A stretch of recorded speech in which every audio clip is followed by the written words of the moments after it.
Welcome to Trans Canada Stories. I'm Cynthia Sweeney, and I use she, her pronouns. I'm Emma Stanley. I use she, her pronouns.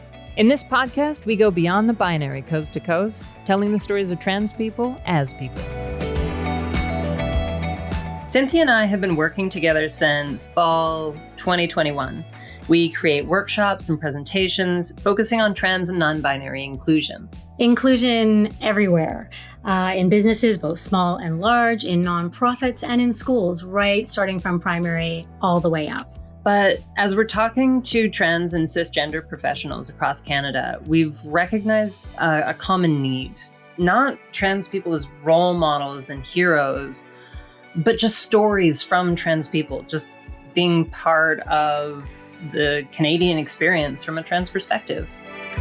A little later in today's show, we're going to be joined by Felix Vandergrift. Felix is a self-described open book in the spirit of joining community, supporting one another, and building bridges within that community. They're also laser focused on the current state of the nation as it impacts the lives of trans people. They are very interested in, pushing forward protections, but also, joining community and having a unified voice. And so we're pretty excited to connect with Felix.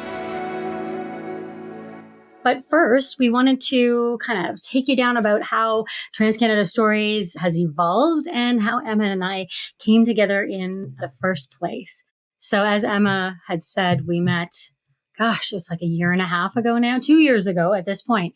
And it's funny because up until just this past January, so 8 months ago, Emma and I had never been in the same room together, but we had been working together for a year and a half virtually.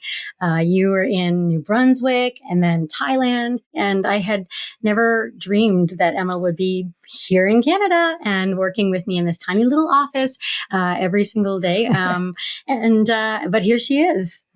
Yeah, no, I found it was interesting interacting with someone with such a different experience of the trans community. I know that one of your children is trans, and so you're coming into this space from that perspective, and I'm coming in from a very different way. I am transgender, and I transitioned fairly late in life. From one perspective, I transitioned when I was in my mid-30s. So I had the experience of doing my full sort of young adult phase in presenting as one gender, and then switching that presentation when I was sort of established as an adult, which gives me sort of a unique perspective on being trans and having sort of explored both sides of that. Yeah, and as a parent of a trans child, I learned so much from Emma every single day of, how you can perceive the world as a cisgender person, as somebody who's not under the twist LGBTQ plus rainbow. And I think you learn from me as well, from my perspective as a parent, and, trying to navigate like allyship and where that falls, and what is good allyship and maybe what is maybe overstepping. And so, we're learning all the time, and we wanted to create this super fun podcast to connect with other trans people from across Canada or even beyond, and just share stories, have a chat, and, talk about how we're all kind of just navigating this unique and fabulous world, sometimes challenging. Sometimes horrifying. Sometimes slightly terrifying. But you know what? Finding the light at the end of the tunnel, finding that glimmer around the rainbow. Where I kind of come to working with Emma is I'm the founder of Simply Good Form, which is a consultancy and educational production company that produces workshops and presentations, elevating the voices from within the trans community in the spirit of educating with first-person voice through lived experience. Emma and I, we've been debating constantly for weeks about this podcast, and even this morning. So, Emma wants part of this to be a spa day for trans folks. Of course, there's a lot of like heavy shit happening out there in the media, right? And like, we just want to have some fun and some good stories. A huge part of supporting the trans community is showing stories of people who are like just vibing. They are trans or non-binary or part of the queer community, but also and separately, they are just successful and living their lives. But the fact is that if you are part of the queer community, sort of one of the cornerstones of that is just being alive is a political act. And so we can't escape from a certain amount of activism. And I don't think we should always escape from the activism. Yeah, I mean, it's difficult. Part of the extremist transphobia that we're seeing all across North America and right here in Canada at the moment, it's focused on trans youth, and it's focusing on transitioning and the policing of all of that.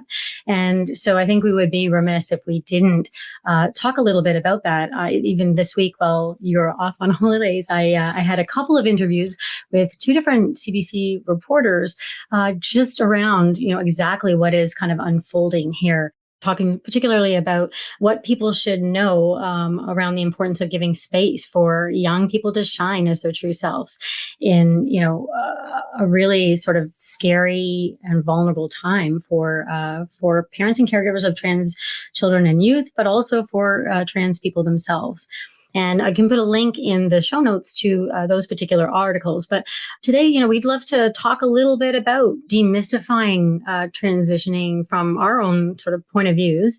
But we'd love to hear if there's any listeners out there who, too, after listening to this show, you might like to share with us a bright light moment as it relates to your own journey as a trans person and what transitioning means to you. And I don't mean that as any kind of one particular moment in time, because as we know, there's many trickles of moments in time over a person's life. So thinking of that, Emma, I totally remember when you first shared part of your journey with me, and honestly, it gave me goosebumps. It invoked great and deep emotions for me as a mom of a trans child, because you shared with me this beautiful moment sort of behind the curtain, and just thinking of your own, resiliency and bravery, but also the connections, the really unique connection that evolved even between your mother and you during that period of time. Yeah. So my story, it's always the trouble when I tell this story. So to give listeners a little bit of context, I do workshops. So telling parts of my story, sometimes really intimate parts of my story, is kind of part of my job. It's part of the way that I have decided to bring people into this community and give them a perspective inside. And it's something that I personally don't mind doing. And I hope by sharing my story online, I'm not encouraging or promoting the idea that trans people do have to give the intimate details of their lives to strangers. But frankly, I'm a hot gay mess and I love oversharing. So here goes.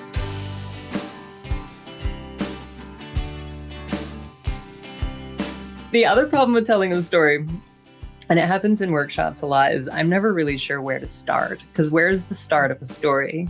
Once upon a time, Emma was in Thailand. Oh, but it happened so much before Thailand, right? I realized I was trans in my late 20s. I couldn't really do anything about it until my mid 30s. I was living and working as an English teacher in a few different countries across the Middle East and Asia and sort of Southeast Asia. And eventually moved to Thailand for surgery, which it was amazing because I was in this immensely privileged position where I could do that privately. I didn't have to go through very much in terms of Medicare systems. And the recovery process, for those of you that don't know, at least with the hospital that I went to, is you get a hotel for a month. Nurses come every day, and you just are trapped in a hotel room. And if you're very lucky, you have someone there with you. And I was. My mother was able to come out to Thailand. It was, I think, the third international trip that she's ever made, and probably the longest she's ever been away from my dad. So it was pretty scary for her and pretty scary for me. I think the strangest part of it for me was my dad wasn't there, and he decided not to be there. Not because he wasn't supportive, he's extremely supportive, but because he knew that this was a chance for my mother and I to really realign our relationship. And that was a very intense experience. Everything changed please keep in mind that I, again, had been teaching for a really long time, for 6 or 7 years at that point. I had minimal face-to-face contact with my family because they were back in Canada and I didn't get home much. So they hadn't been given the opportunity to see or participate much in my social transition. I went away one person, and the next time they saw me, I was a very different person, both in appearance and manner. And so it was this brilliant time for us to share stories and reconnect under this new context of mother and daughter. I found the process of bottom surgery to be so similar in experience to the stories that I've heard about childbirth. Now, I've never been there, but the loss of your sense of owning your own body, because you've got doctors and nurses prodding at places that you never thought they would, being trapped in a bed for way too long, the boredom of it was mirrored when I talked to my sister or my mom about their experiences with that. So it did have this sort of literal rebirthing vibe to it. Although unlike childbirth, you're not, stuck in a room for 4 weeks afterwards with your mother. Although maybe I wish that I would have been. That would have probably been really beneficial for me. Well, there was a lot of storytelling. There was a lot of reconnecting, but also this other thing happened. This is one of Cynthia's favorite stories. Oh, it's going to be a book. This is one of my favorite stories. Yeah. So one of the interesting things about this hotel is that all of the recipients of surgery from this particular clinic were there at once. So we saw each other in the hallways as we limped around. And there was this sort of quiet recognition there. Even if we weren't saying hello, there was a little nods in the elevator and these nervous little sort of half waves to girls at other tables, because we were all carrying the same, you have to sit on this pillow for a month. So you saw someone else with a pillow and you were like, okay, comrade. Someone who was about a week ahead of me in recovery, and a woman that I will absolutely never forget, had gone to the front desk and asked if there was anyone who was sort of in this zone, and they gave her my name. She knocked on the door and came in, and I was at kind of the worst part of it. You're really out of commission for the first 11 days. There's a catheter, there's a lot of painkillers, and it is no fun. You can't get out of bed. Not really. You can, but it is not fun. She came in with this cardboard box. It had stuff drawn all over the outside of it, and the box was full of support. And the lady who dropped it off to me was just really extroverted and really social. So she came into the room and put the box on my bed, introduced herself, and just said, "Don't worry. Oh, You're gonna be okay."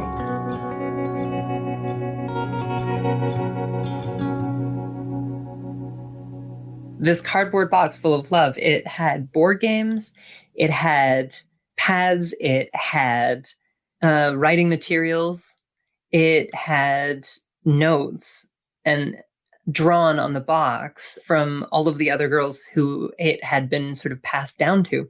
Because what happened was this box was traveling room to room throughout the hotel.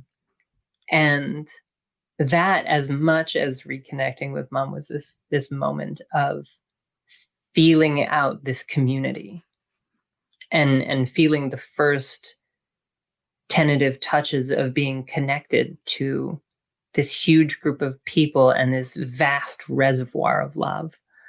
And it totally changed the way that I see myself. Was there one item that was in the box that you remember the most, or that was the most important moving piece? Honestly, it was the board game sequence. You and your mom played it? We did. And we have been playing it since I was a kid because we had a copy of it at the house in Canada.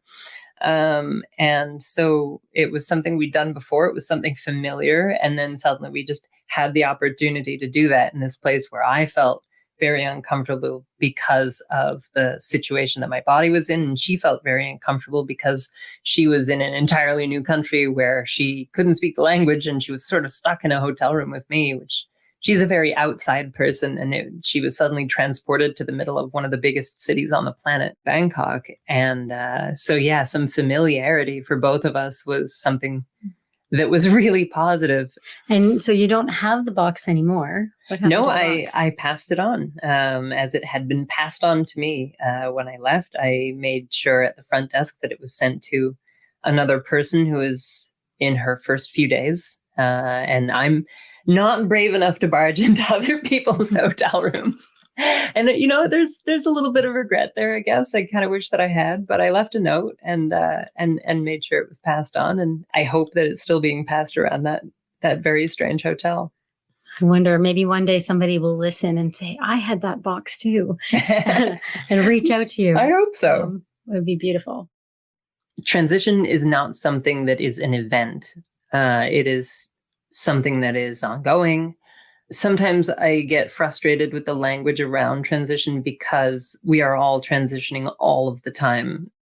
We move from one phase of our lives to the next. And in some ways, transition is no different than that. You're just discovering a new part of yourself and expressing it the way people do with any number of partners or subcultures. In each of those transitions, in every one of those transitions, finding community and that support is important to that process. Acceptance of transition is huge.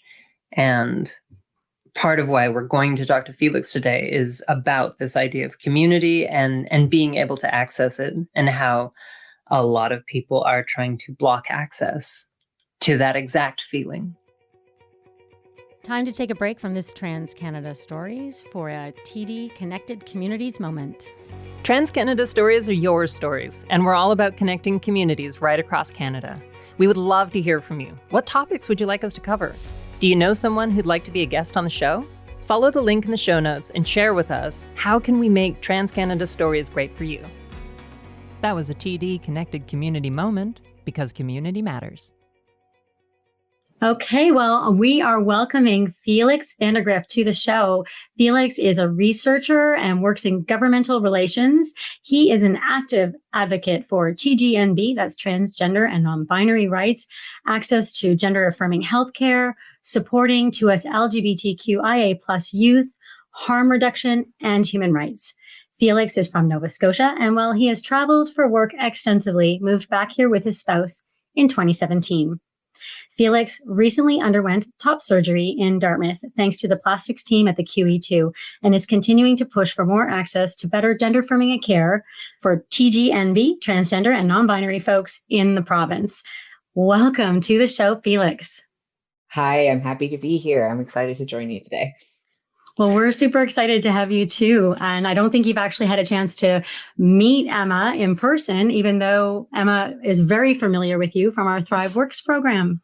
Hi, Emma. So nice to meet you, and glad to have you on the show. So I saw from your bio that you're an active advocate. Can you tell me a little bit more about that? Yeah, I think unfortunately, we're still a little bit in a time period where most trans people I know are on some level advocating either for themselves or for their community. I have done a lot of work, even starting as young as like 17, doing protests, and going to school in Montreal was really an eye-opener for that, because Montreal students are on another level with protests, and learned a lot there. But then as I've gotten older, a lot of my advocacy work has shifted to more behind the scenes stuff and being less on site, although I do try to still be on site and present, but into a lot of policy development. And I've learned a lot through work that I've done with Indigenous communities on advocating and doing consultations with provincial and federal governments. And that has helped a lot in terms of like letter writing and proposal and grant writing and things like that. So that's what I spend a lot of my time doing And once you learn the language, because it is a different language when you're dealing with stuff like that, it's really easy to get people's attention. Have you had a lot of success? I know recently you just reached out with regards to trying to connect community around certain policies that are being proposed out in Saskatchewan and rolling back gender affirming rights for your students in New Brunswick. Tell us a little bit about where you're at there. So I started writing a letter to our education minister, and it accidentally, for better or for worse, turned into a bit of a peer-reviewed literature review. And so part of my educational background is looking at peer-reviewed journal articles for not only advocacy, but bias, and like, are they actually like peer reviewed, or is there some like basically critical analysis, and then taking those things and turning it into language that is easily transferable to other folks. So I did a bit of a deep dive into the protection of transgender, non-binary, and gender diverse students, and ended up with like an 8 or 9 page review on on the topic, and sent it to the education minister. And I actually was scheduled in for a meeting with the education minister's people here, which was awesome. And we had a really good initial first discussion on sort of, and it's going to be ongoing, obviously, but so the meeting was good, but then the other side of things that is really awesome is just in personal networks. A lot of people have reached out for copies of said letter and have been copy and pasting some of that research into their own letters to then go to the minister and the premier, both in New Brunswick and Nova Scotia. So that's been really nice and good to see both parents and other 2S LGBTQIA advocates. That's wonderful that you're really helping to bridge community. And perhaps if you'd like to share a copy of the letter, we can put it in the show notes for others who are maybe wanting to get involved and be proactive, but not knowing how to do that. They could perhaps use that letter as a starting point. Absolutely. I mean, you get, fortunately or unfortunately, however you want to look at it, you get a little bit of an education when you start working in consultation.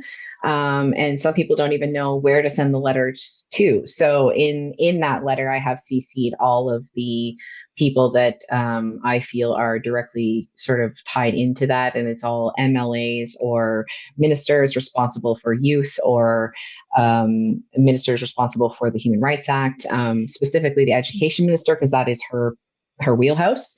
But, it never hurts to kind of spread it far and wide. And I find that people, especially ministers, tend to react more to letters that are written and not just a copy standard paste thing. So I advocate for people to take pieces of it, but then put their own anecdotes, be it like you have a kid in your life who is trans that you want to protect, or, you're a teacher, or you've been involved in the schools and somehow, or you are an LGBTQ person who wants to advocate for this, and just put your own anecdotes in it. And you'll see in the letter that I'll happily share, I've put my own personal anecdotes about growing up here and going through the public school system, and how it didn't make me less trans or less gay. It just took longer to get there. Right. Yeah. It was like not A to B. It was more A to C to B to D and then to F, maybe back to A. Right? Yeah. Yeah. You had said in the bio that we were just reading out that you are just recovering from top surgery. And we've been talking about affirming care and a little bit about transitioning on the show so far. And you had mentioned about the importance of just having, visibility for others that are coming up underneath, to be able to look out and see other people that are positively living their lives and that maybe, have transitioned or haven't transitioned, but sharing experiences. So first of all, do you want to tell us how is the recovery going? How are you doing? Well, recovery's been really well. My surgeons are very happy and I'm very happy. There was a first couple of weeks that were a little worth it, but definitely, painful. But I'm now at the point where it's kind of, I think I'm almost to that 3-month mark. And you can still see me, like, I know it's a visual thing, but on the video, I'm holding my chest because that's like a natural, I did that so often. I caught myself the other day running down the stairs and just like holding my chest. Yeah.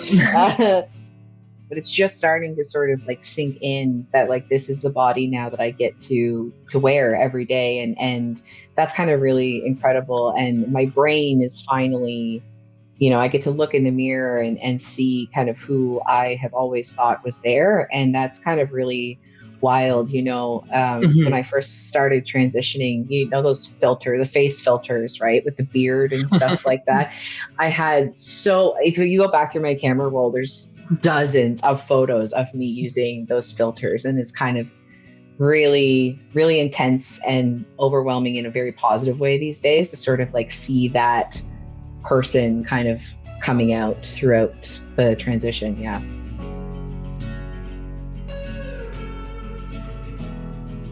So I was doing a workshop recently, and I got asked kind of an interesting question, and I'm curious what your response to it would be. The question was this: when you introduce yourself as a trans woman with the adjective, what are you hoping to get out of that? What are you trying to achieve? And like it was such an unexpected question because it was a pretty focused workshop. But to rephrase it, what are you hoping to achieve by being so open about both being trans and the process of transition?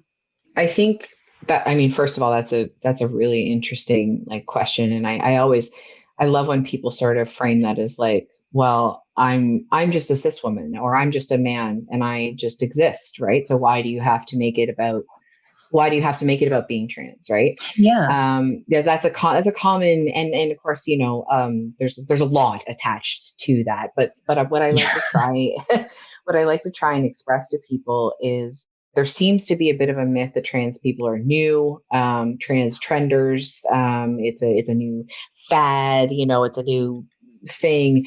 And, we know, especially like working in Indigenous communities, that's not true. Trans, gender non-conforming, different ideas of gender and sex have existed for as long as humans have.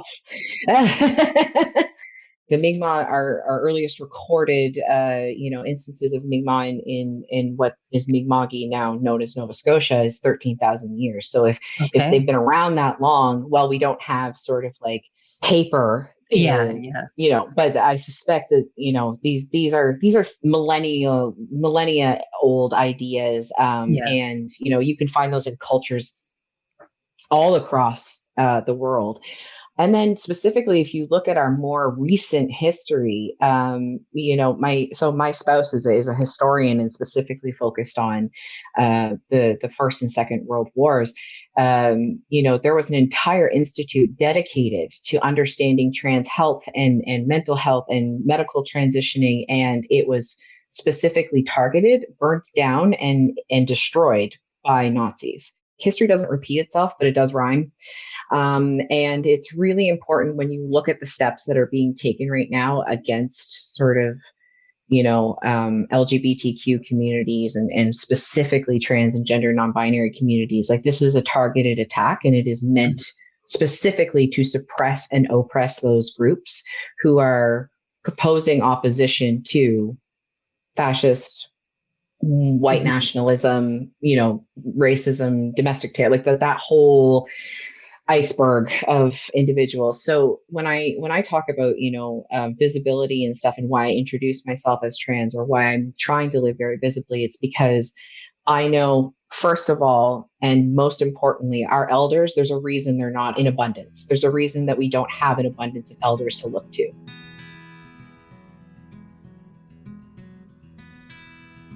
They were either killed, they unfortunately succumbed to suicide, homelessness, drug addiction, a whole plethora of things, right? And those reasons are deeply rooted in the fact that they were either not able to be themselves, they were jailed for being trans, they were murdered. There's so many historical reasons why we don't have elders. And the elders we do have are very few and far between. And some of them still to this day don't feel safe living out loud. And so I look at that as, it is my job to become an elder, a trans elder. It is my job to live to a ripe old age and pass along those stories. So like if all I do is exist out of spite so that I can pass on the learned history, that's, but then also looking to our future, right? Like I grew up in Nova Scotia and I had zero access to trans literature. I had zero access to what it meant to be a queer person. I had nobody I knew in my life. My babysitter had her brother who lived in Montreal. That was the only gay person I knew, and he wasn't around very often. So I'm like proof in the pudding that just because you don't have access to those things is not going to stop you from being those things, but it is stopping you from finding community. And I look at our youth who are trying to come through in this sort of moral panic around transness, and there is no other word for it. It is a moral panic because literally all trans people want to do is just exist. And there is kids that are coming up right now who cannot see themselves graduating high school, and that absolutely just rots my soul. Especially when we have the human rights in place, especially when we have, Bill C-16, and it's like. For me, I think it was just such a contradiction when my child came and told me that they're trans, and I did not know what that meant. Yet I had gone to post-secondary school. I have 2 degrees. Try to be the best parent that I can be, and I wasn't able to support them for the first 10 years of their life, and that enrages me. And also, it just really upsets me that if I had known, a little bit more and had the right information, I could have probably helped them sooner instead, and so if you're going to live to be a ripe old age out of spite, I am so grateful for your spitefulness. It brings me to another related question, and that's, do you feel optimistic that in 20 years' time, in 40 years' time, we will have elders, we will have the sort of support structures that certainly you and I were missing? I hope so. But are there enough of us who are going to take on that challenge of living openly out of spite? Yeah, I mean, I hope so. And I will do it for as long as I can, even if it impacts my safety. I will do it for as long as I can, for as much as I can, as loud as I can. But to bring it back to the point of like, if you look back, one of the reasons I say elders are important, my grandmother, she, unfortunately, she's already passed, but we had a really interesting discussion on just even women's rights when they started in the country. And she was one of the first people that she knew in her friend group who got a credit card with her name on it because she was working and it was her money. And when it first came, it said Mrs. and then my grandfather's name and then her last name. And she called and was like, no. And like, if you think about that right now, if you as a woman, regardless of whether you're married or not, you don't think twice about going and applying for a credit card because it's your money, right? So I'm kind of hoping, as not only as adults, as we are living out loud and we're impacting and rippling out into our circles, and we are, changing mindsets of people and friends and family members and things like that, that as kids start to come up in through the ranks, we're also then spreading that, like, that joy, because trans joy is resistance and trans existence is resistance. We've always been here. We're going to keep being here. But how we exist here is what we get to decide. And I, for one, I will not stop hoping that I can make it at least a little easier, or I'm going to reach one parent, or I'm going to reach one teacher that is going to be gentler and more accepting of kids that are coming through, so that kid can then go on and become the next elder. That's the whole goal. I firmly believe that because Stats Canada has only just started to even acknowledge transgender people, and the number that exists is so low, but we're seeing statistics now, like 56% of Gen Zers know someone who uses they them pronouns. Exactly. And that I said to these parents that are very worried for their own children that, what, the numbers are so much bigger than people even know, and that these numbers are only going to keep growing as we have these conversations and as we have, positive visibility. And so it becomes a lot more difficult to bully a population of people when it's a large group of people standing together. And so I kind of think, watch out, because I feel like, there's enough people that are standing up now, that are really rallying in this time. I see EGAL Canada, I see PFLAG Canada, I see like smaller groups from across Canada that are just saying, no way, no, this is not happening. And we all deserve these equitable rights to be, to exist in the world. So I'm hopeful. I am hopeful. In my letter that I put to the minister, and you can see it there, it's a really interesting anecdote that I equivalate transness and existing openly as a trans person with left-handedness. In the early 1900s, being left-handed in schools often got you ostracized. It would get you beat by teachers. It would be like, it's a big deal, right? Now, a lot of that is rooted in Christian ideals, and that's not to say that all Christians are bad. I'm not saying any of that, but a lot of that is tied to the fact that left-handedness was related to Satan being satanic or being evil, right? So kids would hide being left-handed and force themselves to try and learn with their right hand, regardless of whether or not they were. And then in the 1950s, 60s, around that time, it became a normal thing. And we saw the amount of left-handed people just skyrocket. And everyone was like, oh my God, where are all these left-handed people coming from, right? And it's like, when you stop hitting them. they've always been there. An interesting thing happened is around the 70s, 80s, it plateaued, and it just sort of stopped, it exploded, but then it plateaued. And that's because regardless of whether people are being, beaten or ostracized or whatever, they're still there. They just are not able to exist safely. I suspect, and I am able comfortably, conservatively saying about 1% to 2% of the population is trans. And when we look at these like school platforms and these like anti-LGBTQ platforms, I think I mentioned this to you the other day, Cynthia, 1, 2, maybe 3 kids in an entire school are going to be trans, non-binary, gender non-conforming. That might grow. I can't see it being like 500 kids in one school. And so, I really want lawmakers, policymakers, researchers, parents, everyone to start thinking about it. It's like, so you're going to go about all of this for what? 3 kids in a school? 4 kids in a school? You're going to really do all of that. Maybe in a few years, we might see more people identifying as trans, non-binary, sure, but it will plateau once it stops becoming this very exhausting, potentially dangerous situation to be trans.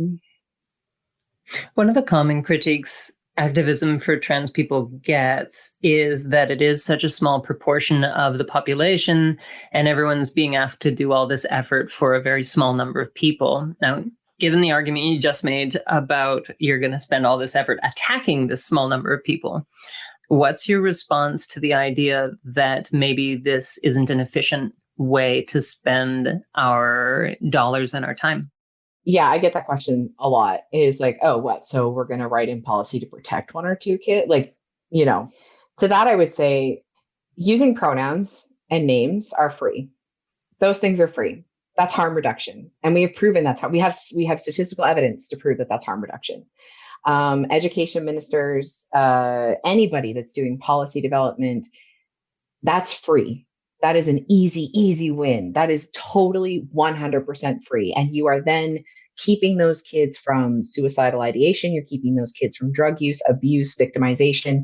Why would you not implement something that is free, first of all? And secondly, there seems to be an idea that we don't need to look after the very small groups of people. And that's not a trans experience exclusively. That is also disabled folks. That is also Black communities. That's also Indigenous communities, because they represent a small portion. And I would say in that regard, if you add up all of those people, we might all have different backgrounds, ethnicities, gender expressions, that sort of thing. But the solidarity in that group usually means it's a much bigger group than just one or two people.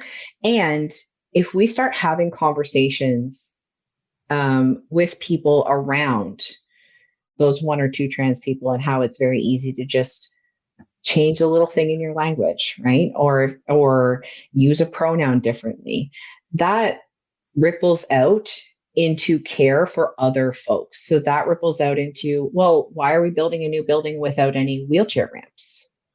Why are we building an airport on Mi'kmaq territory that has no art featured by or history featured about the land that these people, so like there's those conversations snowball.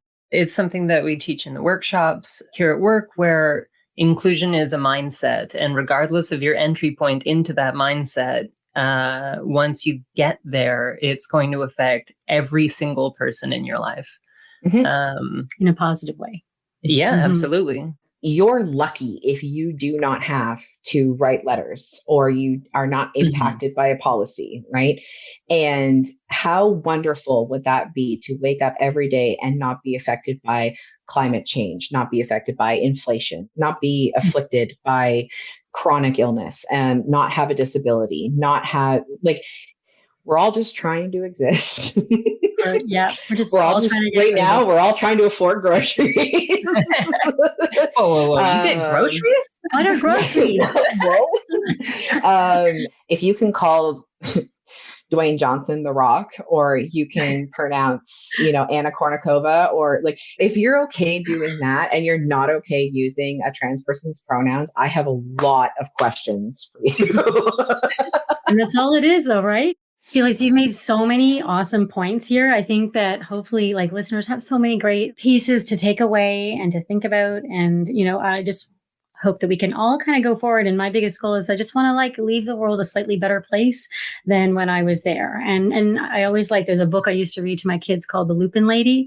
And she would spread seeds of lupins and didn't really think about what she was doing, but she was making the world a more beautiful place, because after she was gone, all of these flowers came up and they would grow and spread. And so we're just about out of time here, but I wanted to give you an opportunity if there's anything else you wanted to share. It's really important, I think, right now, given the political climate, for trans people to know it's not so much misery loves company, but dysphoria, transphobia, all of those things tend to shrink when we're around other trans non-binary folks and supporters who understand, who have been through similar things. And community is so critically important. Don't let it be diminished if it's online, if it's through text, if it's on Instagram. That does not diminish that relationship at all. I think it's really, really important for cis people in their lives right now. Check in on your trans friends. We're not okay. We are going through it. But also, it costs nothing to be kind, and it's a very easy thing to just be a little gentler and a little kinder. All right. Well, Felix, thank you so much for coming on to the show. It's been wonderful to talk, and hopefully we'll have you on again soon. Yeah, absolutely. Anytime. Athena has my cell phone number, so I'm never. Oh yeah. Fantastic. Thanks, Felix. Have a great afternoon. Thanks.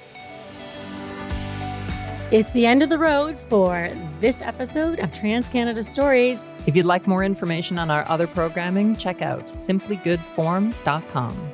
We hope you'll subscribe to our podcast and that we'll see you again next time.